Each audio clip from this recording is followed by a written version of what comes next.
Pythagoras प्रमेयावरचा अतिशय सोपा प्रश्न आहे बघा. तुम्हाला माहिती आहे काय असतं इथं एम ची किंमत विचारली आहे.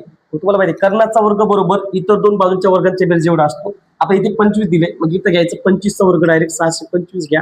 625 बरोबर इतर दोन बाजू कोणते आहेत? एक बाजू ए बी आहे, 7 7 चा वर्ग आला एकूण प्लस प्लस एक बाजू आपली काय असणार आहे 2m वजा 5. आपण हिचा वर्ग घेऊया. आता मला सांगा एकूण प्लस तिकडे प्लस मध्ये इकडे मायनस मध्ये आहे. 625 मधनं एकूण प्लस काढले वजाबाकी करून बघा 576 येते. 576 बरोबर इकडे येईन आपलं 2m वजा 5 वर्ग.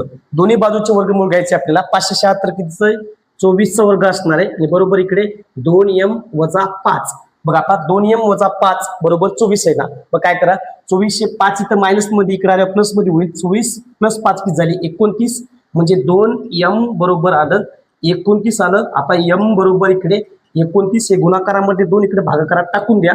म्हणजे 29 भागिले 2 म्हणजे 29 चे अर्धे करा म्हणजे किती येणार आहे 14.5 हे असं आपल्याला m ची किंमत जी की पर्याय क्रमांक 3.